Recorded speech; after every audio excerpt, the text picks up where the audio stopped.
Well, good afternoon, everyone. It's pretty much 1 o'clock on Wednesday, the 16th of June, and you should get this video on Saturday morning, the 19th of June. I'm looking at VectorVest UK, and as you can see, the trend situation in VectorVest UK looking good, and we're on. By the time you get this, you'll know exactly what the Fed has said. We've got a 2-day Fed meeting, and largely the markets, certainly in the US, have been on hold for the last 10 days, waiting for what Mr. Powell is actually going to say this afternoon. Markets look, especially in America, look extended, and in the UK, as you can see, the MTI is at 1.43. It's getting late in the cycle, and the buy-sell ratio is at 3 to 1, again towards the end of this cycle. However, the trends are all positive, and VectorVest advocates buying safe, undervalued stocks that are rising in price at this time. So I'm holding on to all of my positions. As you know, the inflation trade that we've made quite a bit of money on in commodities over the last year or so, it seems to be running into a little bit of a roadblock where the accepted wisdom is that the big inflation numbers that we've seen from the UK and from the US over the last couple of weeks are in fact transitory or temporary, caused by supply blockages due to COVID. We shall see if that's the case. And lumber is back 40% from the highs, and copper has pulled back strongly yesterday, and those of you that are holding BlackRock Gold Mining will know that that's pulled back significantly. Is this a flush out or a turn? We have to watch our stop losses in that share very carefully indeed, folks. Now, Dr. Ledo keeps telling us that we're making this far too difficult, and of course he's totally correct. He firmly believes that you don't need to look at any more than the top few stocks by VST to find some really winning stocks, and he's correct. So I'm going to try and have a look at that in a few minutes for us now. So if I click on viewers, I've already been to the stock viewer, and this is the stock viewer on VectorVest, and it's the standard default. You can see the little arrows opposite VST, so it's ranking all of the shares in the London stock market. I've 2,068 shares. I've loaded the top 50 by VST. Futures at the top. Now, very simply, I'm going to do a Susan Thornborough and just have a look at a mixture of good fundamentals and good technicals as measured by RV, which is the share price appreciation potential in relation to a AAA rated corporate bond, RS, which measures the safety and the predictability of the earnings, and CI, which measures the long-term trend. Now, over the years, I've defined all of those in great length in the essay, and last week, in fact, I defined relative safety again. So, future has got an RV of 1.56 on a scale between 0 and 2. That's more than excellent. RS 1.28 is good, and the CI at 1.78 is excellent. The long-term trend is excellent, so that one goes in.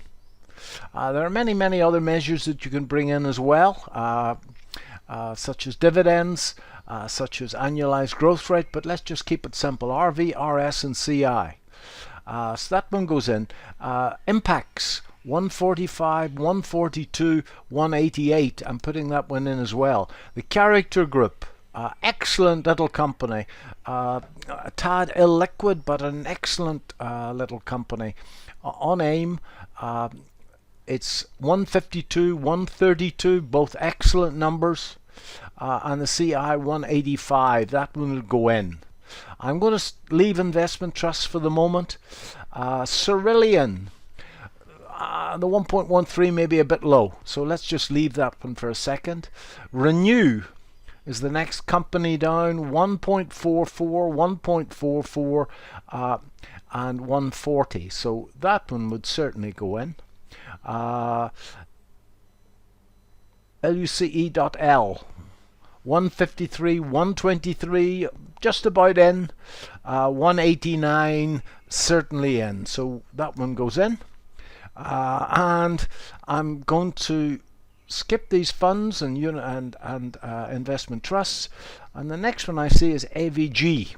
151, 134, 162. So excellent numbers. So I've got 6 stocks immediately that have got the ability to outperform a corporate bond over a window of 3 years into the future by a significant margin. They've got a proven track record of making money, and all the financial numbers are getting better, and they are trending strongly. So we've got that VectorVest edge immediately of putting together companies with outstanding fundamentals that are moving in the right direction. And as I pointed out a second ago, the general market was looking good as well. So let's just chart those little fellows and see what we get. So if I graph selected, it's going to select and chart all of the ones that I've highlighted. And if I in fact put that together, this is what we see. Now I talked about future on Monday. The first thing that we can see here is that earnings per share, this forecast earnings per share, is moving up from the bottom left to the top right of this window. Now I haven't got a million observations, but I know from using VectorVest over the last 10 plus years now that the smoother the growth in that earnings per share, the easier goes the trading. And that is an anecdotal observation, but it's worked for me. As I pointed out on Monday afternoon at our Q&A, this is an ascending triangle, and I pointed out on Monday that the price is rising and rising volume, pulling back and falling volume, and it looks to me as if this is the 4th attempt. Old Gan used to say that markets break on the 4th attempt. It came back I think on Monday to test the low of the trend line, and it's doing its best to get up now. So we don't know what's going to happen next, folks, but the fundamentals and the technicals are all saying yes. As long as the general market keeps going, then with any luck we'll have a move, and that's a reasonable move. That's from 24 to 30, and that would take us up another 10 or 15% here if that moves. This is a great stock. The next one, Impax. And Impax is trending strongly. It's trending above the 21-day moving average. If I put on a year's chart, we can see this magnificent earnings per share growth, which has grown from 12 pence to 25 pence. Many would say that maybe we're getting a little bit late, i.e. it's pulled back to my 89-day moving average, but the trend is strong here, and that certainly is a contender.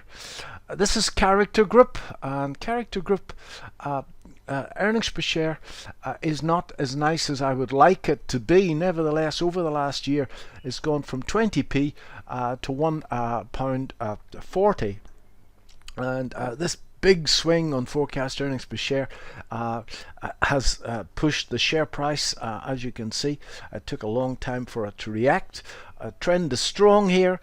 The VectorVest valuation is a mile up the page, and that looks to me, if you're into illiquid, relatively illiquid stocks, that looks as if it's got a long way to go. This is Renew. Now Renew, I was in the share and I had to get out of the darn thing last February, and it fell quite strongly here. It's thrown off the pre-COVID highs, and as you can see, it came back and kissed that pre-COVID high somewhere about here, and we're now moving up strongly. It broke up strongly yesterday, and certainly I think that share should be accumulated. As you can see, this lovely earnings per share growth picture, and I think that share looks good. This is Look Eco. I hope I pronounced that correctly. It's rising in steps. As you can see, earnings per share looks great. Earnings per share has gone from 9p to 17p in the last year. pulled back to the last old high. This is all great market action and trending up strongly. That looks good to me. And finally, Avingtrans again a tad on the illiquid side. Maybe this is not quite as pretty as I would like.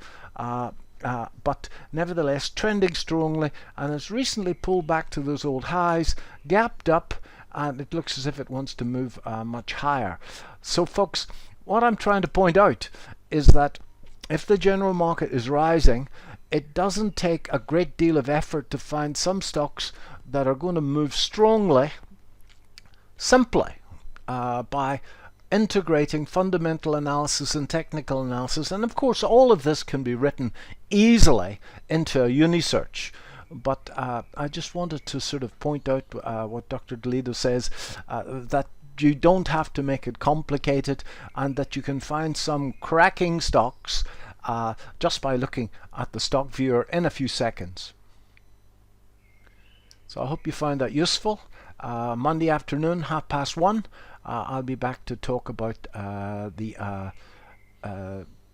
UK portfolio and the American market, and by that stage the Fed will have declared their hand. Certainly at the moment the big talking point is whether inflation is transitory, a temporary thing caused by COVID supply problems, or whether it's something that's here to stay. And that's rattled markets and rattled markets a lot. Hopefully by next week we'll have an answer to that. In the meantime, if you've got some commodity stocks such as that BlackRock Gold Mining Investment Trust, just manage risk there very carefully. Just remember, if you get out and protect profits and it turns, you can always get back in again. I know that upsets the perfectionist in us and it causes extra brokerage. But nevertheless, you will have locked in profits and you'll sleep a little bit better. Have a great weekend, everyone. Bye bye.